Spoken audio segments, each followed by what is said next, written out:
రాష్ట్ర వ్యాప్తంగా కొంతమంది వ్యక్తులు కొన్ని ప్రాంతాలు రెగ్యులర్గా తలుచుకుంటూనే ఉంటారు వాటిని. అలాంటి ప్రాంతాల్లో పిఠాపురం ప్రాంతం ఒకటి.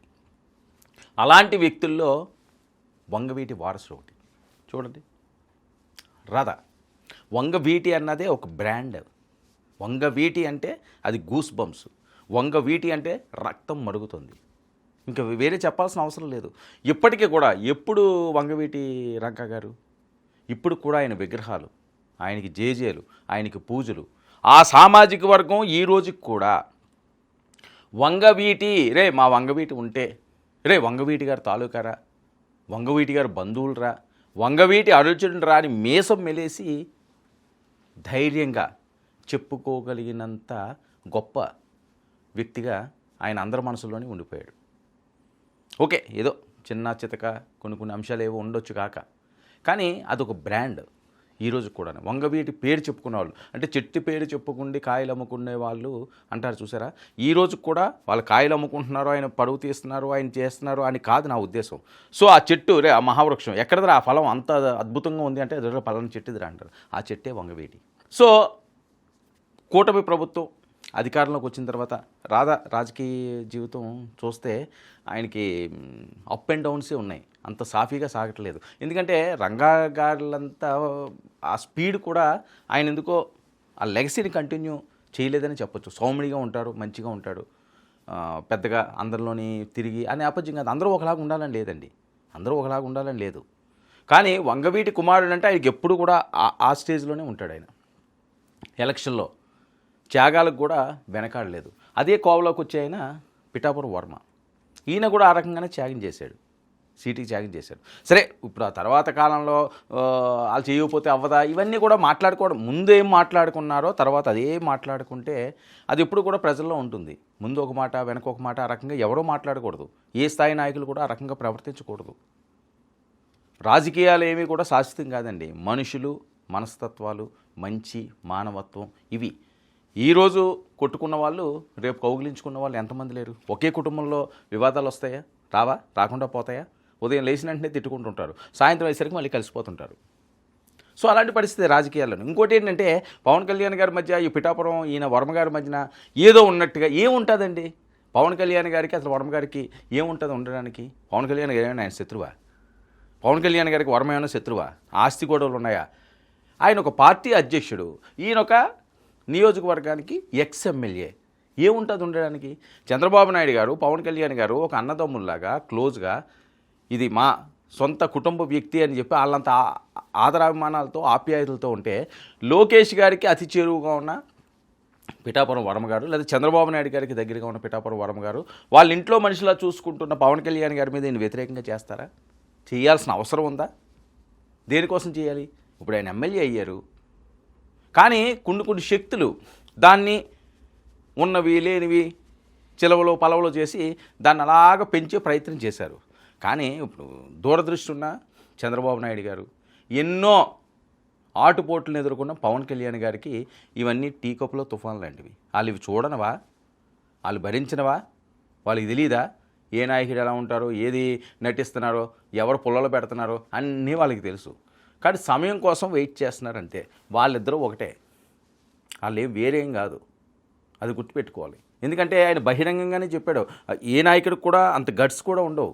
ఒక పార్టీ పెట్టుకుని 15 సంవత్సరాలు ఈ పొత్తు కొనసాగుతుంది. చంద్రబాబు నాయుడు గారు సీఎం అని చెప్పిన దమ్మున్న నాయకుడు. తన క్యాడర్ ఏమనుకుంటారో, తన అభిమానులు ఏమనుకుంటారో అని చూడలేదు. ఆయన విజన్ అలాగ ఉంది. చాలా సమయం ఉంది, రాష్ట్రం బాగోవాలని ఆలోచించే వ్యక్తి. అలాంటిది ఒక నియోజకవర్గం ఆయన కోసం సీటు వదులుకున్న ఆయన్ని అన్యాయం చేసేద్దామని, ఇంకోటి చేసేద్దామని ఆయన ఎందుకు అనుకుంటారు? అనుకోవాల్సిన అవసరం ఏంటి? సో పక్కన ఉన్న వాళ్ళు, అదే చెప్తున్నాను కదా, కొన్ని ఉంటాయి, వాళ్ళు కొన్ని చేస్తుంటారు. సో ఆ రకంగా ఏదైనా రావచ్చేమో. అయితే ఇప్పుడు విషయం ఏంటంటే, వర్మ వంగవీటికి చంద్రబాబు నాయుడు గారు పిలుపండి. ఒకటి బ్రాండ్, మరొకటి పిఠాపురం తాలూకా. ఇద్దరూ చంద్రబాబు నాయుడు గారికి కావాల్సిన వాళ్ళే.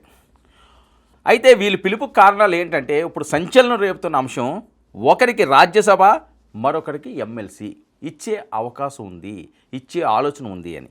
చంద్రబాబు లోకేష్ అసలు ప్లాన్ ఏంటి? ఉన్న ఫలంగా వారిని పిలిపించి మాట్లాడడంతో ఊహాగానాలు. హైదరాబాద్లో ఉన్న రంగాను రాధా గారిని, వంగవీటి రంగా గారి సుపుత్రుడు, అమరావతికి పిలిపించిన లోకేష్ గారు. 11 నెలల అనంతరం లోకేష్ని కలిసిన వంగవీటి రాధ. 11 నెలల తర్వాత లోకేష్ గారిని కలిసిన రాధ. ఇక గత ఎన్నికల్లో టికెట్ లభించకపోయినా టీడీపీ కోసం ప్రచారం చేసిన వంగవీటి రాధ కూటమి అధికారంలోకి వచ్చి 15 నెలలు. ఇంతవరకు రాధాకు ఎటువంటి పదవి కూడా దక్కలేదు. కాపు కార్పొరేషన్ చైర్మన్ ప్రతిపాదన, అంతకంటే పెద్ద పదవి రాధా కోరుకున్నట్లుగా సమాచారం. పదవి ఇచ్చే బాధ్యత నాదేనంటూ రాధాకు లోకేష్ హామీ. ఎందుకంటే వంగవీటి గారి గురించి తెలియదే ఉంటుంది, బెజవాడ బెబ్బులు కదండి. వాళ్ళ అబ్బాయికి పదవి ఇవ్వడం అన్నది పెద్ద ఆలోచించదగ్గ విషయం ఏం కాదు.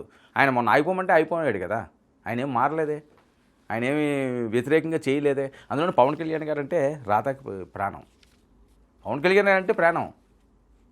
చిరంజీవి గారు వీళ్ళందరం చూసి పెరిగిన వాళ్ళు కదండి. ఆ సామాజిక వర్గం ఒకటి ప్లస్ చిరంజీవి గారికి కానీ లేకపోతే పవన్ కళ్యాణ్ గారికి కానీ. అందులో ఉన్న ఎంత గొప్ప వాళ్ళన్నా సరే, ఇప్పుడు తిట్టే పేరు నాని గారు, ఇప్పుడు తిట్టే అంబటి రాంబాబు గారు, వీళ్ళందరూ కూడా కాపు సామాజిక వర్గం చెందిన వాళ్ళు. వాళ్ళందరికీ చిరంజీవి గారన్నా పవన్ కళ్యాణ్ గారిని ఇష్టమే. కానీ తప్పని పరిస్థితుల్లో ఈరోజు పవన్ కళ్యాణ్ గారిని తిట్టే పరిస్థితి. వాస్తవాలు ఇవన్నీ కూడా. వాళ్ళ మనస్సాక్షి తెలియదా? చిరంజీవి గారు అంటే అభిమానం అని చెప్తారు, చిరంజీవి గారు తప్పుడు ఎందుకు అభిమానం లేకుండా పోతారు? సరే, రాజకీయ పరంగా వాళ్ళని ఎవరో తప్పు పట్టడానికి లేదు, తప్పదు. కొన్ని పరిస్థితుల్లో కొన్ని చేయాలి. ఇక చంద్రబాబును కలిసిన పిఠాపురం టీడీపీ ఇన్ఛార్జ్ వర్మ. ఎన్నికల ముందే ఎమ్మెల్సీ హామీ ఇచ్చిన చంద్రబాబు నాయుడు గారు, పవన్ కళ్యాణ్ గారు 15 నెలలు అవుతున్నా కార్యరూపం దాల్చిన హామీ కనీసం నామినేటెడ్ పదవైనా ఇవ్వకపోవడంతో వర్మ అసంతృప్తిగా ఉన్నారు అన్నది పెద్ద ఎత్తున ప్రచారం. ఎవరికైనా బాధ ఉంటుంది 15 నెలలు. ఇక కోరిన వెంటనే వర్మకు 2 గన్మెన్ల కేటాయింపు. త్వరలో వర్మకు పదవి ఖాయమని పెద్ద ఎత్తున ప్రచారం. ఇక రాధాకు రాజ్యసభ ఉన్నట్లు ప్రచారం. టీడీపీ హైకమాండ్ నిర్ణయం ఏంటి? రేపో మాపు క్లారిటీ వచ్చే అవకాశం అని జరుగుతున్న పెద్ద ఎత్తున ప్రచారం. ఖచ్చితంగా వర్మకి రాధాకి ఖచ్చితంగా న్యాయం చేయాల్సిన అవసరం ఉంది. ఇప్పటికే ఆలస్యమైంది. ఎందుకంటే ఒక ప్రాంతాల్లో కొన్ని ఏమైనా ఇచ్చిన హామీలు అవి నెరవేర్చకపోతే దాన్ని వేరే వాళ్ళు అడ్వాంటేజ్గా తీసుకునే అవకాశం ఉంటుంది, ప్రచారం అయ్యే అవకాశం ఉంటుంది. ముఖ్యంగా కృష్ణా జిల్లాలోను, తూర్పుగోదావరి జిల్లాలోను ఈ టాకే. ఏ రాజకీయ నాయకులు నన్ను కూర్చుని వర్మకి ఏట్రా ఇంకా రాలేదు, లేకపోతే ఏట్రా వంగవీటి గారిని అలా వదిలేసారేట్రా, రాధాకి ఏదోటి ఇవ్వచ్చు కదా అని చెప్పి మాట్లాడే పరిస్థితి. ఎందుకంటే చాలామందికి చాలా ఇచ్చారు, వాళ్ళకి ఇవ్వడంలో తప్పే ఉన్న త్యాగాలు చేసిన వాళ్ళకి. అందుకనే ఇంక ఉపేక్షించడానికి లేదు, ఇంకా సమయం లేదు మిత్రమా అన్నట్లుగా ఇమీడియట్గా వాళ్ళకి లోక్సభ ఒకరికి, ఎమ్మెల్సీ వాళ్ళకి ఇచ్చే అవకాశం ఉంది. లేదంటే ముఖ్యమైన ఏదో కార్పొరేషన్ పదవులు కూడా ఇస్తారన్నది పెద్ద ఎత్తున జరుగుతున్న ప్రచారం. ఆ నేపథ్యంలోనే ఈయనకి గన్మెన్లను కూడా ఇచ్చారని, అలాగే వంగవీటిని కూడా ప్రత్యేకంగా లోకేష్ గారు, ఎందుకంటే ఆయనకి యువరక్తాన్ని ఎక్కువ ప్రోత్సహిస్తున్నారు లోకేష్ గారు. అలాంటి వాళ్ళ దగ్గర ఈ బ్లడ్ ఉండాలి, ఆ సామాజిక వర్గానికి సంబంధించిన ఆ సలసల సాగే అది ఉంటే ఆ ఉడుకు రక్తం మరింత అదిరిపోతుంది అన్న ఆలోచనలో చంద్రబాబు నాయుడు గారు, లోకేష్ గారు ఉన్నట్లుగా తెలుస్తున్నది. లోకేష్ గారు కూడా రాధా గారన్నా చాలా అభిమానం, అలాగే వర్మ గారన్నా చాలా ఇష్టం ఆయనకి. సో వీళ్ళని ఎవరు కూడా వదులుకునే పరిస్థితి లేదు. సరే, సమయం సందర్భం దేనికైనా రావాలి, ఆ సమయం సందర్భం ఇప్పుడు వచ్చింది. మరి ఎవరికి ఏ పదవి తగ్గుతుంది? వంగవీటి వర్మకు ఆ వరాలు ఏంటి? ఇదే రాజకీయ పరంగా పెద్ద ఎత్తున సాగుతున్న చర్చ.